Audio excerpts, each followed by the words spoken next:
I paid my sister and her fiancé's rent for years, only to learn they mocked me behind my back. I cut them off, and karma hit. Yes, you heard that correctly. Rent. It wasn't as if they provided me with a place to reside. It was the opposite. I was sending them $800 each month to assist pay their home and bills. It all began roughly 3 years ago. Emma and her fiancé, Jared, were going through a difficult time financially. They were drowning in debt, and I could tell they were too proud to seek help. I had recently taken a job teaching high school. The salary wasn't terrific, but I wasn't married and didn't have any children, so I thought I could afford it. What's the point of having siblings? I offered to help them for a bit until they could get back on their feet. They were grateful, or so I thought. However, the interim arrangement dragged on. A month turned into 6. 6 months turned into 12. And then it hit me. 3 years of giving money every month, without fail. I restructured my entire life around it, no large purchases, no trips, simply living frugally to keep things going. Still, I did not complain. I knew I was doing the correct thing. Family comes first, always. Then followed the wedding announcement. They were finally getting married after all these years, and I thought, okay, this is a watershed moment. I secretly wished they'd tell me they didn't need my assistance anymore. Instead, Emma called me one day and asked if I could help with her wedding expenses. I'll never forget that call. I hesitated for a long time before telling her no. Emma, I already send you $800 a month. I can't do more than that, I told her. She became silent. I'm not sure what she wanted me to say, but I needed to draw the line someplace. Dad's birthday. The truth emerges. Fast forward 2 months to my father's birthday. We held a large family gathering at Grandma's place. It was the usual chaos, tons of food, kids running around, and folks debating whose barbecue sauce was superior. Emma and Jared appeared carefree. We were all in excellent spirits, enjoying beverages and discussing old family stories. Everything appeared normal. Toward the conclusion of the event, my grandmother approached and caressed my arm. "Brian, can we talk outside for a minute?" she said gently. I didn't think much about it. Grandma is known for her little heart-to-heart conversations. It can be life advice or simply a word of encouragement. I believed she was going to encourage me to settle down. She was always wondering when I was going to find a good girl and start a family. We strolled onto the porch, which was quieter. She looked around to ensure no one was listening in. Then she said something that struck me like a punch to the belly. "They made fun of you," she replied quietly. "Who?" I inquired, wondering. "Emma and Jared. They laughed behind your back." I felt my stomach drop. "What do you mean?" She paused before speaking. "They think you're stuck in life. That you'll never have a family of your own. That you're wasting your time trying to help them. They joke about how much you sacrifice while you live alone and struggle to be a teacher."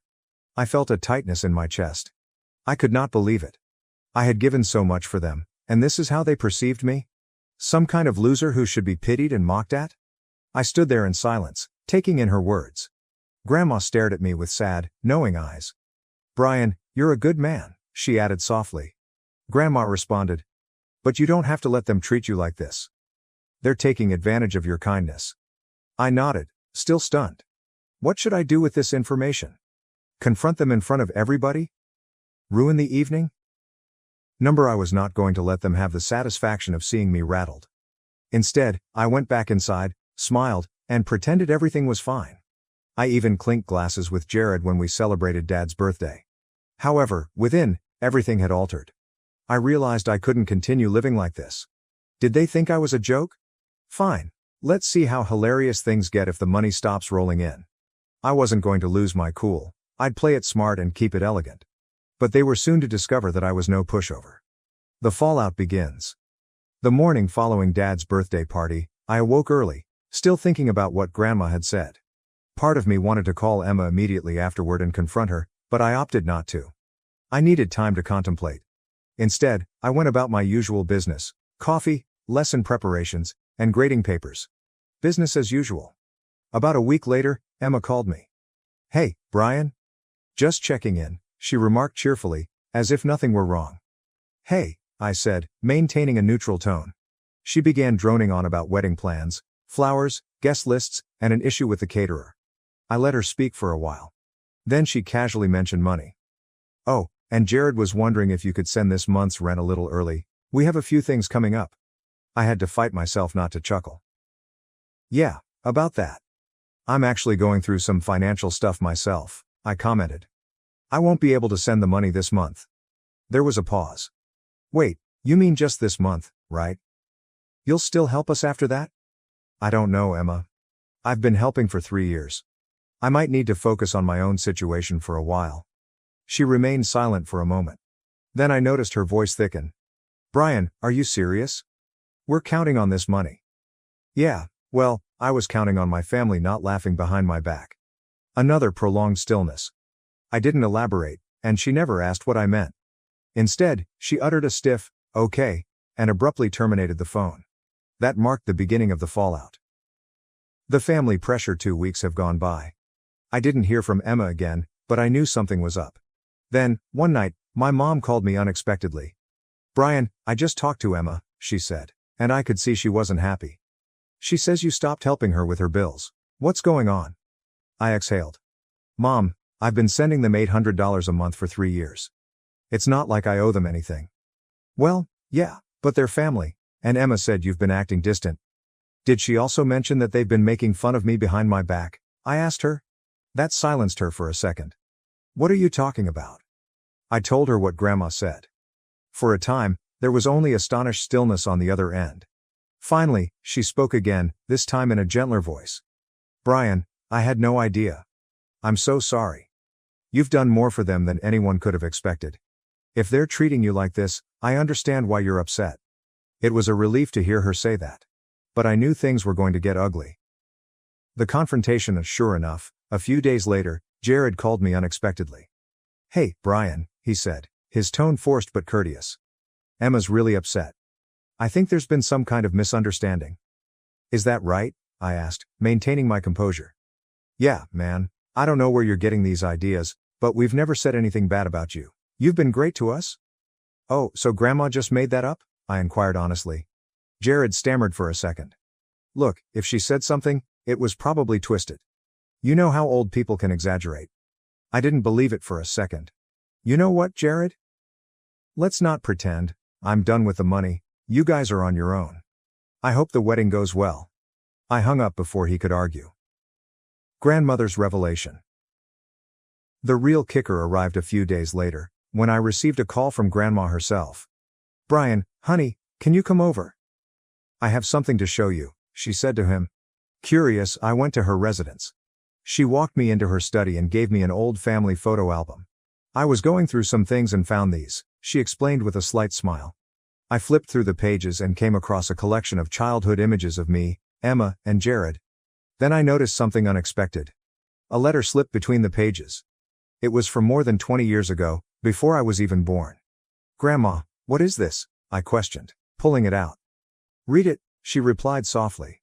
The letter came from my late grandfather, and it detailed a hidden trust fund he had established for his grandchildren, to be distributed equally. Unless one is found to be abusing the family bond. Emma and Jared don't know about this, Grandma continued quietly. But I think you should. I sat there, startled. It wasn't simply about money anymore. This was about setting boundaries. And perhaps karma was about to catch up with them. The fallout escalates. Grandma showed me the letter, and I had a lot to think about. My late grandfather had established a trust fund for all of us, but she did not disclose how much money was in it. She made it obvious that no one else in the family knew, not Emma, Jared, or my parents. Why are you telling me this now? I questioned her. Grandmother gave me a knowing glance. Because I want you to understand something. You're not the failure they make you out to be. You've worked hard, sacrificed for others, and shown more integrity than most people ever would. This fund, it was meant to reward people like you. I nodded carefully, absorbing her words. I didn't want to rush into anything based on this new information, but it was comforting to know that I had some concealed leverage. Emma and Jared panic. The drama became more intense during the next week. Emma and Jared were panicking, I learned through the family grapevine. I believe limiting their monthly allowance affected them harder than I expected. Jared's work hours had been reduced, and Emma was having difficulty paying some of the wedding providers. I assumed they would figure it out. Instead, they began attempting to guilt other family members into giving them money. It backfired spectacularly. My mother stated to one of her sisters that I had been financially supporting Emma and Jared for several years. Word spread immediately. Everyone in the family found out pretty quickly. My Aunt Laura, who never holds back, supposedly ripped into Emma during a family function I wasn't even attending. You let Brian pay your bills for 3 years, and now you're playing the victim? Are you serious? She allegedly said. Emma loses it. Emma called me later, enraged. What the hell, Brian? Did you tell everyone about the money? No, I said quietly. I only told one person. And you brought this on yourself. Do you have any idea how embarrassing this is? She asked. Emma, I think you have bigger problems than embarrassment, I told you. Maybe look in the mirror and ask yourself why you believed it was acceptable to treat me as a joke. She did not have a response. I assumed that was the end of it, but Jared decided to push things.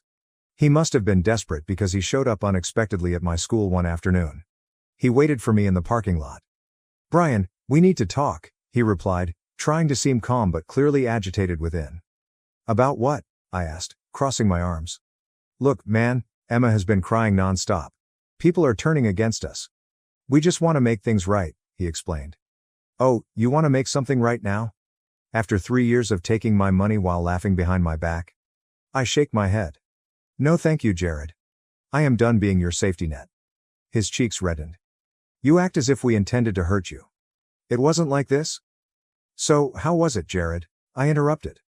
Explain to me how ridiculing someone who helps you isn't intended to hurt them. He did not have a positive response. Instead, he muttered something about how everything was a misunderstanding and walked out. Dad steps in.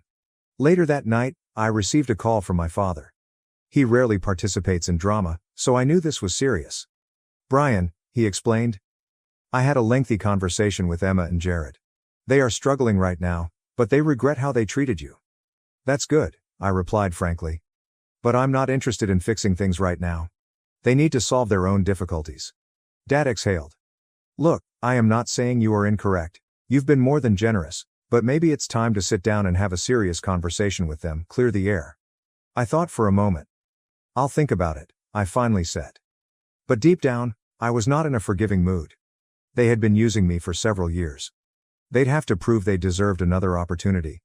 And I wasn't going to make things easy for them. Our family meeting. About a week following my father's call, I received an invitation. Handwritten. That was odd. It came from Emma. She asked me to meet her and Jared at a coffee shop near their house for a family meeting. I contemplated going, but curiosity got the better of me. I assumed I'd listen to them, despite my low expectations. When I arrived, the cafe was almost completely vacant. Emma and Jared were already there, looking a little overly prepared. Emma wore a phony smile, and Jared fidgeted with his phone. Emma remarked, "Hey, thanks for coming," as I sat down. "Sure, what is this about?" I asked, keeping it brief. Emma took a big breath. "Look, we'd simply like to apologize. We shouldn't have talked about you that way. It was wrong, and we sincerely apologize." Jared nodded and joined in. "We were agitated and told some horrible jokes. We didn't mean anything serious." I sat back and observed them. It all felt too polished and scripted. "Okay," I said. "But let me ask you a question. If Grandma hadn't told me, would you have ever apologized?" They froze for a second. Emma looked to Jared, who swiftly spoke out. "Of course we would have, eventually." I chuckled. "Right. Sure." They shifted uncomfortably. That's when Emma revealed the true reason for the meeting. "The favor, Brian, we need a favor," she explained cautiously. There it was. I almost laughed aloud. "Let me guess. You need money." "Not exactly," Emma responded nervously. "We need you to co-sign a loan for us." I stared at her like she had a second head. "Are you serious?" "We've struck a hard patch," Jared explained. "And we just need some help refinancing the house. If you co-sign, we'll obtain a better rate, and we'll handle the rest. You would not have to pay anything." I couldn't believe what I heard. "You've got to be kidding me," I responded. "You think I'm going to put my name on a loan for you after all this? Are you listening to yourself right now?" Emma's face reddened. "We are not trying to take advantage of you. We're working to make things right." I shook my head in astonishment. "You don't solve problems by begging for more handouts. You fix things by accepting responsibility for your own lives." Jared threw his hand down on the table. "You are being unreasonable, Brian. We are family." I laughed bitterly. "Exactly. And family members do not treat each other like dirt. You are on your own." I got up, tossed a couple bucks on the table for my coffee, and went out without saying anything. The bombshell. A few days later, the unexpected news broke. Grandma called me, sounding shaken. "Brian, you should come over right away." "It's important," she remarked. When I got to her house, she handed me an envelope with my name on it. Inside was a letter from the bank regarding the trust fund. Emma and Jared had apparently caught wind of it and were attempting to demand a larger share, claiming that I had withheld family assets. "They went to a lawyer," Grandma said, her voice shaking with fury. "They say you hid the trust fund from them, even though you didn't know about it until recently." I was stunned. "You've got to be kidding me." "They are desperate, Brian. They're grasping for straws," she remarked. "But this is low, even for them?" Then it struck me. They weren't only struggling. They were sinking. And now they're willing to throw me under the bus to save themselves. "I'm not going to let them get away with this," I stated forcefully. Grandma smiled a little sadly. "Good. It's about time someone teaches them a lesson." An unexpected call. I wasn't done being surprised though. The next morning, I received a call from a lawyer representing Emma and Jared. I readied myself for a heated argument, but the lawyer sounded unexpectedly sorry. "Mr. Daniels," he replied. "I wanted to inform you that my clients have chosen to abandon their complaint. They'd like to handle the situation privately." "Withdraw their claim? Why?" There was an awkward moment. "Let's just say some fresh information has surfaced about their financial predicament. I believe they knew they were in no position to pursue it legally." I couldn't help wondering what had happened. Later that day, I heard from Aunt Laura. Apparently, Jared was sacked when someone anonymously claimed that he had been embezzling minor quantities of company money. To make matters worse, the bank flatly refused their loan application, citing credit worries. Karma had struck them severely. And I had not even moved a finger. Emma's final attempt a few days after the trust claim disaster, I was still processing everything when Emma texted me. "We should talk, please." I ignored her. The next day, she showed up at my residence unexpectedly. She was pacing outside my building when I returned home from work. I sighed and stepped out of the car. "What do you want, Emma?" I asked, already fatigued. She appeared frustrated. "Brian, I didn't realize Jared was going to go this far with the lawyer. I swear I did not want this to happen." "Did he panic?" I scoffed. "You were both perfectly happy attempting to rip me off with that trust fund." She stared down at her feet and did not refute it. "I'm sorry. Okay? We've just been under so much stress, the wedding expenses, the house, everything is coming apart." I folded my arms. "You know who's at fault, right?" I shot back. "Perhaps you wouldn't be in this situation if you hadn't relied on me for so long." She winced and then, unexpectedly, added, "You're correct. But I have no one else to turn to." I looked at her in bewilderment. "You don't understand, do you? I am done. I gave you years of my life and thousands of dollars, and you just laughed behind my back. Now you came here expecting me to save you again?" "Brian, you're my brother," she whispered quietly. "We're supposed to look out for each other." "Yeah? Where was that support when you and Jared made fun of me? When did you attempt to take it from me?" She did not have a response. I shook my head. "Emma, I'm finished. This will be our last conversation regarding money, trust funds, or anything else. I don't want anything more to do with you or Jared." Her eyes widened. "You can't simply cut me off like that. We are family. Watch me." With that, I walked inside, leaving her standing there. It hurt more than I wanted to admit, but it was enough. Grandma takes a stand. The next day, Grandma called. She had heard everything, and nothing in our family keeps a secret for long. "Brian, I want you to know something," she stated. "I've decided I'm not going to talk to Emma or Jared anymore, at least not for a long time." I was startled. "Grandma, you don't have to do that for me." "I do," she stated firmly.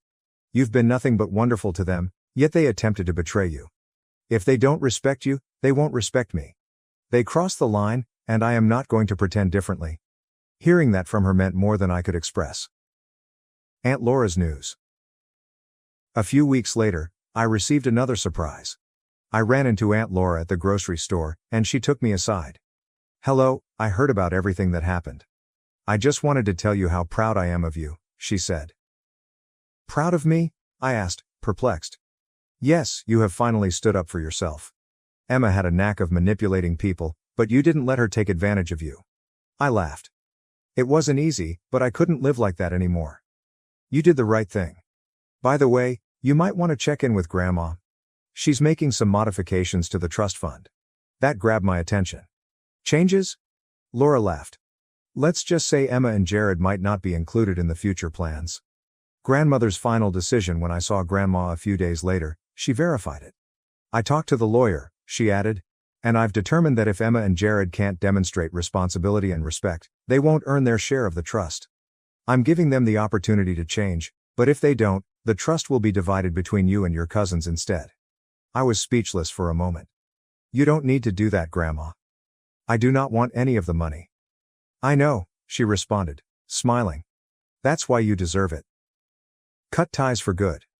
Following that, I cut off all communication with Emma and Jared. No texts, no calls. I banned their numbers and quit dealing with family drama. Things gradually became easier, and I had no idea how heavy my weight was until it was lifted. The actual kicker? Jared had moved out of the house after losing his job, and their relationship was on the rocks, so Emma had to return to live with her mother. I wasn't happy about it, but I couldn't ignore the irony. My boyfriend provided only superficial care when I was battling uterine cancer. He even scheduled knee surgery to avoid the responsibility of caring for me.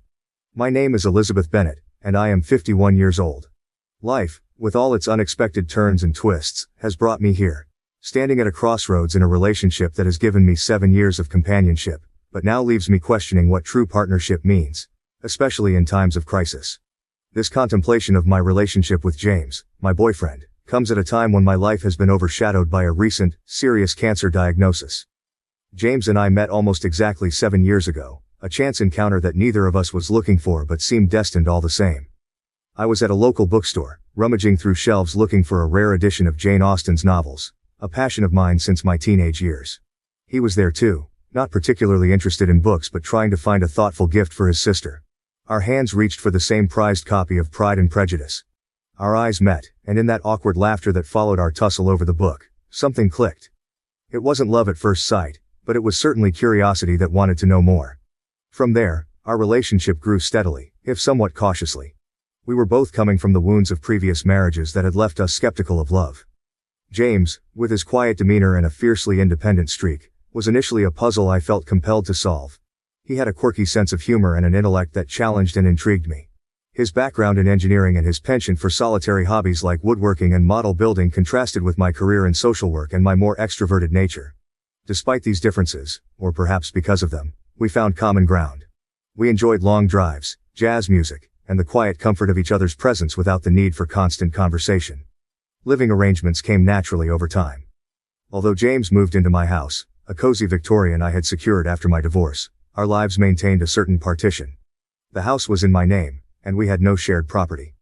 His private nature meant I had little insight into his financial matters, though he was never hesitant to contribute to household expenses or surprise me with groceries or an unexpected household repair. However, the idea of marriage was off the table for James.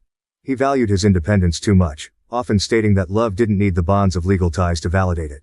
In many ways, I agreed, appreciating the simplicity of our arrangement where love was a choice we made daily, not a contract we were obliged to fulfill.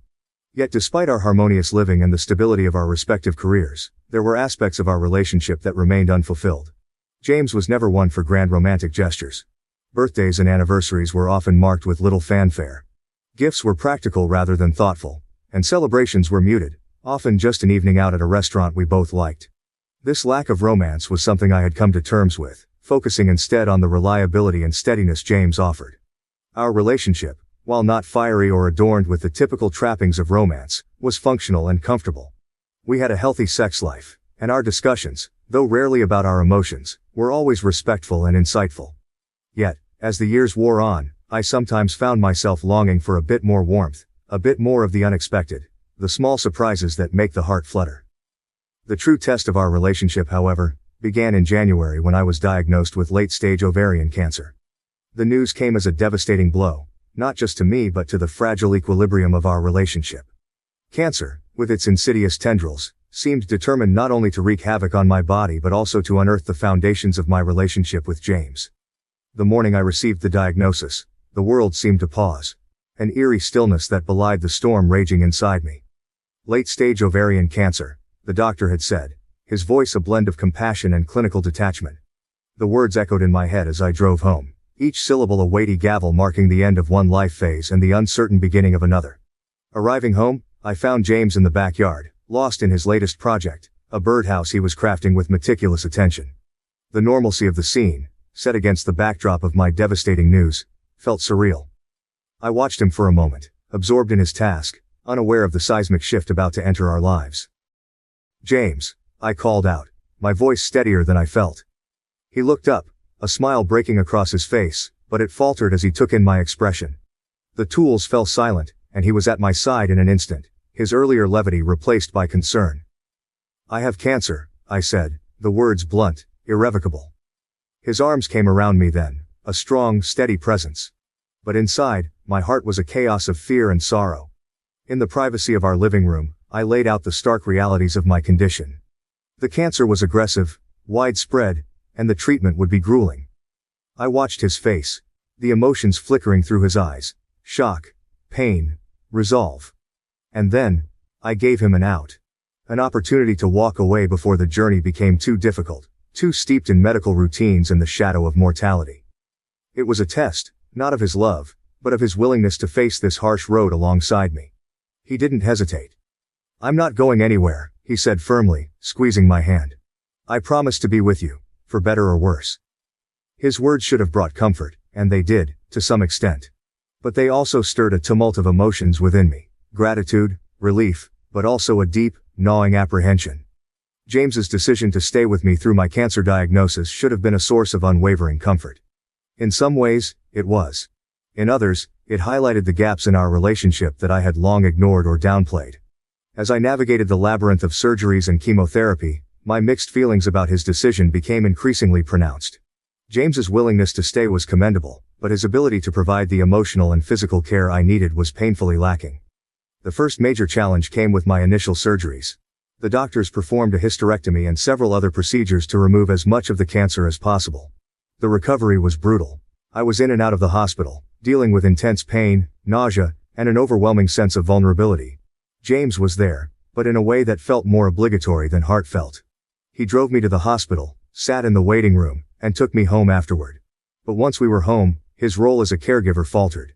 Managing medications was the first hurdle. The schedule was complex, with different pills at different times, some with food, some without.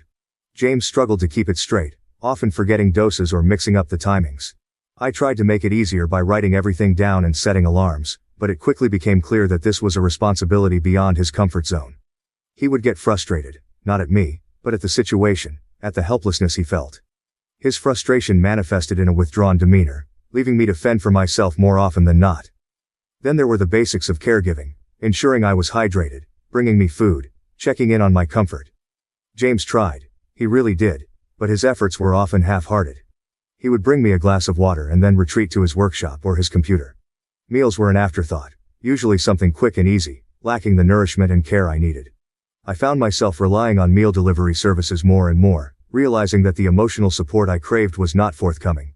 As the chemotherapy began, my world narrowed to a series of treatments and side effects. Chemo was a relentless adversary, sapping my strength, stealing my hair, and leaving me perpetually nauseous. Each session felt like a battle, and though James drove me to a few of them, his presence was more logistical than comforting. He would drop me off and pick me up, but during the treatments, it was my friends and family who sat with me, held my hand, and talked me through the worst of it. My best friend Sarah was a godsend. She organized a meal train, ensuring that I had nutritious food every day. She coordinated with my family, making sure someone was always available to help.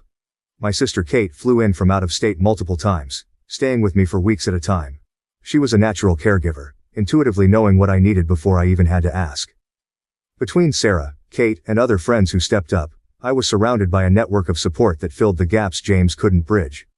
One evening, after a particularly grueling day of chemo, I lay in bed, feeling the weight of everything pressing down on me. James sat at his desk, absorbed in his work, seemingly oblivious to the turmoil I was in. I watched him, the man I loved, and wondered how we had come to this point. His promise to stay had been genuine, but the reality of what staying meant was something neither of us had fully understood. My birthday in April was a turning point. Despite my exhaustion and the constant nausea, I had managed to celebrate James's birthday just a few days earlier. I ordered him a gift from Amazon, bought his favorite takeout, and even mustered the energy to bake him a cake. It wasn't much, but it was a gesture of love and normalcy in a time when everything felt uncertain. When my birthday arrived, I hoped for something, anything, to show that he cared, that he was thinking of me, even in the smallest way. But the day came and went without acknowledgement. No card, no gift, not even a simple happy birthday. The hurt was sharp and immediate, a reminder of the emotional chasm that had always been there but was now impossible to ignore. I didn't need grand gestures. I needed to know that I mattered, that my pain and struggle were seen and acknowledged.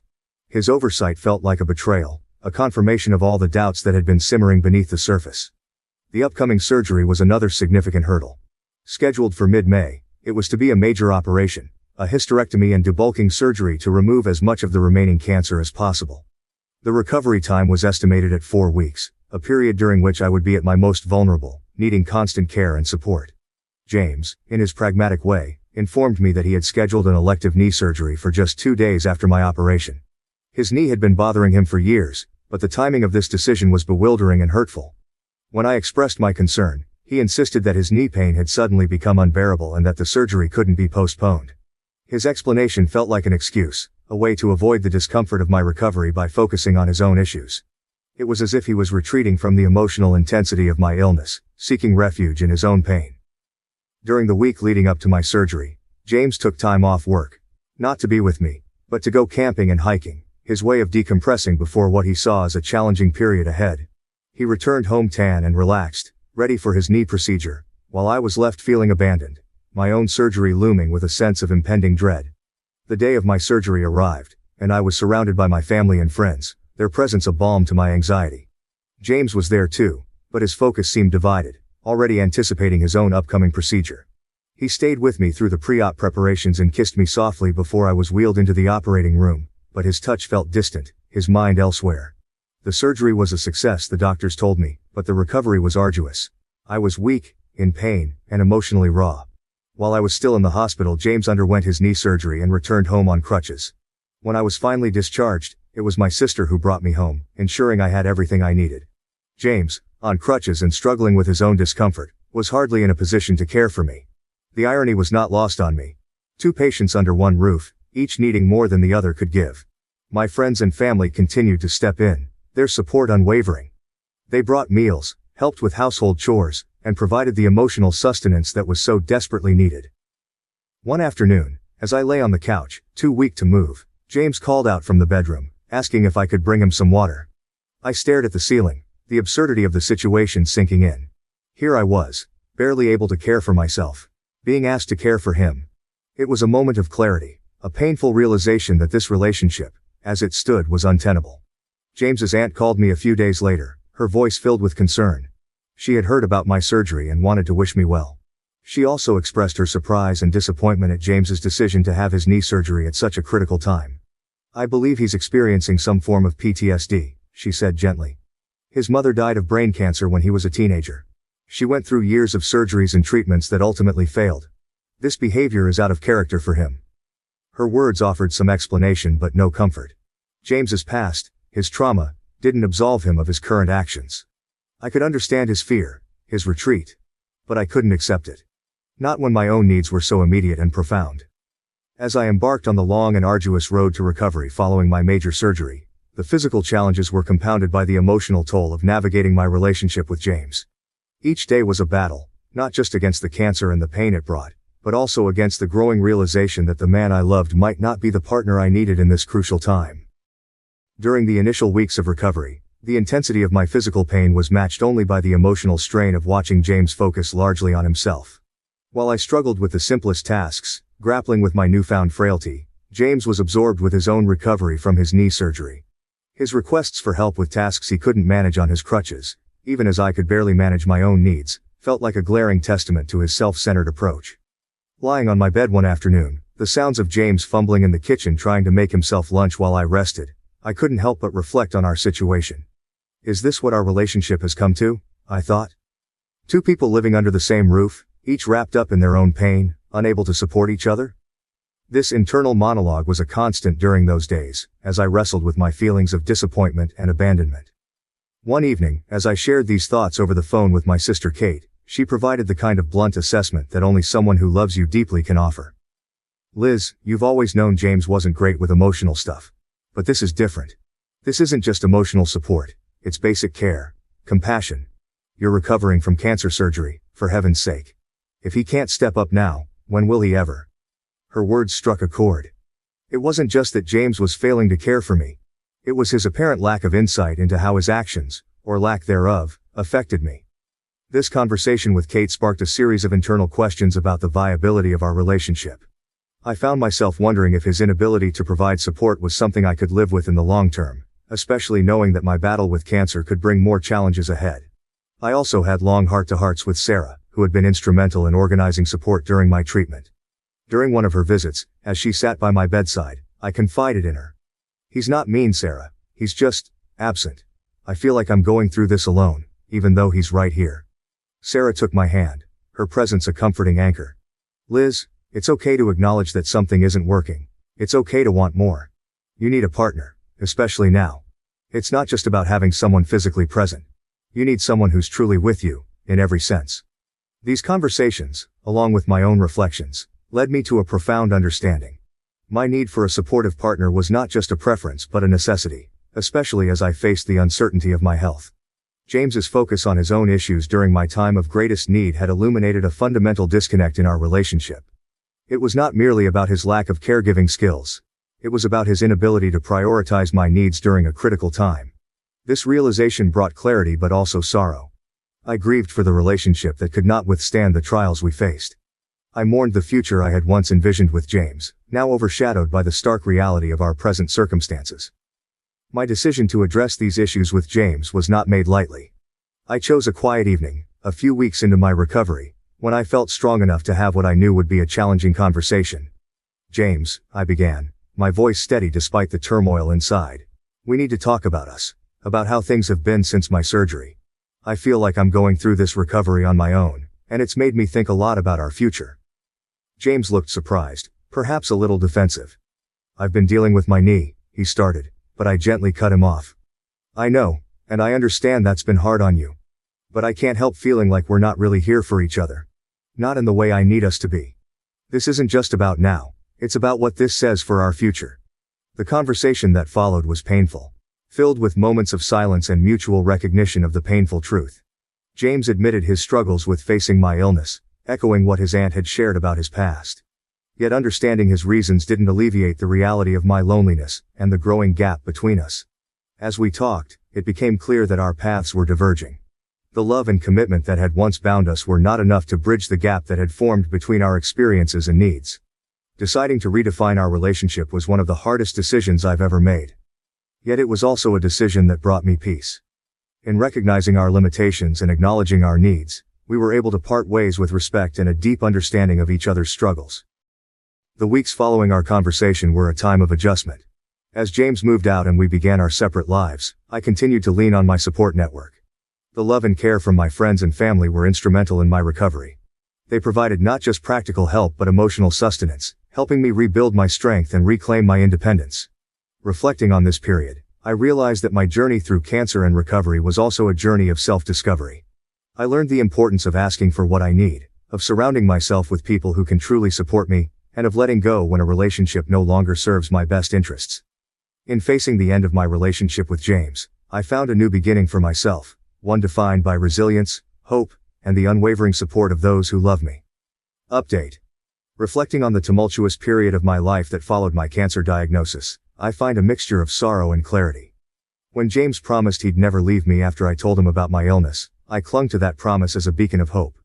Yet the reality of his presence, detached and insufficient, contrasted sharply with his words. It's a stark reminder of how adversity can reveal the true essence of a person's character and commitment.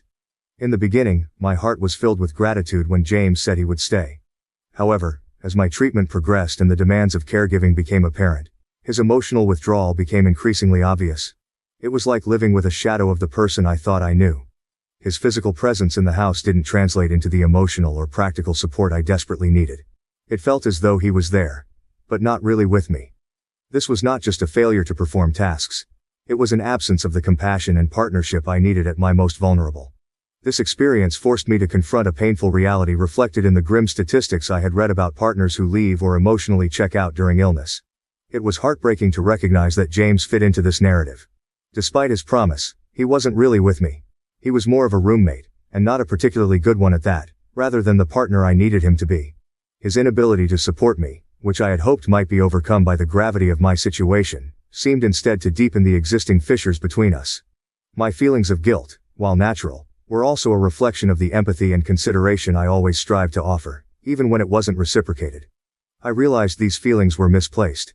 I was battling cancer, fighting for my life, and also grappling with the emotional neglect from someone who was supposed to be my primary source of support. This realization was crushing but necessary. It wasn't just about the tasks he failed to perform. It was about his failure to be the emotional anchor I needed.